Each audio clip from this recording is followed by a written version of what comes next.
স্বামীর মন খারাপ থাকলে ছটপট এই রেসিপিটা কইরা খাওয়ার ফেলেন, স্বামীর মন ভালো হয়ে যাবে গা। হ্যালো গাইজ, আসসালামু আলাইকুম। কেমন আছেন? আশা করি ভালো আছেন। আলহামদুলিল্লাহ, আল্লাহর রহমতে আমি অনেক ভালো আছি। মজাদার রেসিপিটা করার জন্য ডিম আলু সিদ্ধ করে নিলাম। কী কী লাগে চলেন দেখা যাক। ডিম, আলু, পোলার চাল, পেঁয়াজ কুচি নিচ্ছি, বিরিয়ানির মশলা লাগবে, পরিমাণ মতো সব মশলা লাগবে। চলেন রান্না করা যাক, অবশ্যই ফুল ভিডিওটা দেখবেন। প্রথমে চুলায় কড়াই বসে নিলাম, তেল দিয়ে দিলাম, একটু লবণ দিলাম, একটু হলুদের গুঁড়ো দিয়ে দিলাম, দিয়ে ডিমগুলো দিয়ে দিব। ডিমগুলো ভালো করে লাল লাল করে ভাজবো।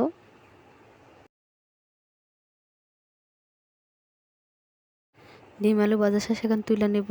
এখন পেঁয়াজ কুচি দিয়ে দিব, পেঁয়াজ কুচিটা একটু লাল লাল করে নেব, কিছুটা পেঁয়াজ তুলে রাখবো, পরে কাজে লাগবে। এখানে সব মশলা দিয়ে দিব, রসুন বাটা দিয়ে দিব, আদা বাটা দিয়ে দিব, পেঁয়াজ বাটা দিয়ে দিব, কাঁচামরিচ বাটা দিয়ে দিব। এটা কিন্তু আজকের রান্নাটা কিন্তু শুধু কাঁচামরিচ বাটা দিয়ে রান্না করব, কোনো গুঁড়ামরিচ দিব না। এখন জিরা গুঁড়ো দিয়ে দিলাম, লবণ দিয়ে দিলাম পরিমাণ মতো, বিরিয়ানির মশলা দিয়ে দিলাম, দুধ দিয়ে দিলাম। আজকের রান্নাটা করব বিরিয়ানি করব, ডিম বিরিয়ানি করব। অবশ্যই ফুল ভিডিওটা দেখেন, দেখলে হয়তো ভালো লাগবে। এখন গুঁড়া দুধে কিছুটা দিয়ে দিলাম।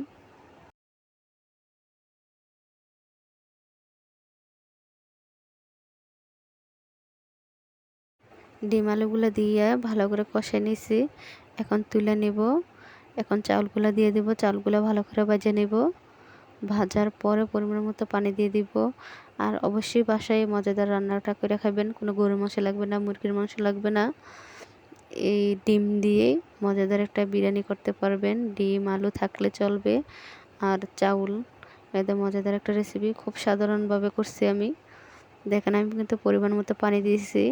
এখানে শুধু আমি 2 পট চাল নিয়েছি, পোলার চাল নিয়েছি, এই অনুযায়ী আমি পানি দিয়ে দিলাম। এখন ডিমগুলো দিয়ে দিলাম, ডিম আলুগুলো দিয়ে দিলাম।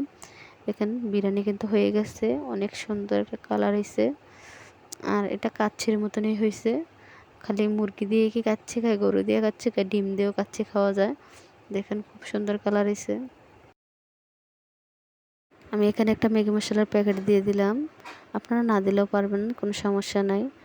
দেখেন বিরিয়ানির কালারটা অনেক সুন্দর হয়েছে। যারা যারা বিরিয়ানি রান্না করতে পারেন না, তারা আমার আজকের রেসিপিটা ফলো করেন। এভাবে রান্না করে খাওয়ায় দেখেন, বাচ্চারে, স্বামীরে রান্না করে খাওয়ান, সবাই, পরিবার সবাই আপনার প্রশংসা করবে।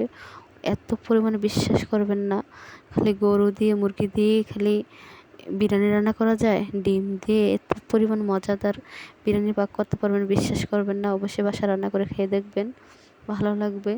আর আমার ভিডিও যদি ভালো লাগে একটা লাইক দিবেন, সুন্দর একটা কমেন্ট করবেন। সবাই ভালো থাকবেন, সুস্থ থাকবেন। আল্লাহ হাফেজ।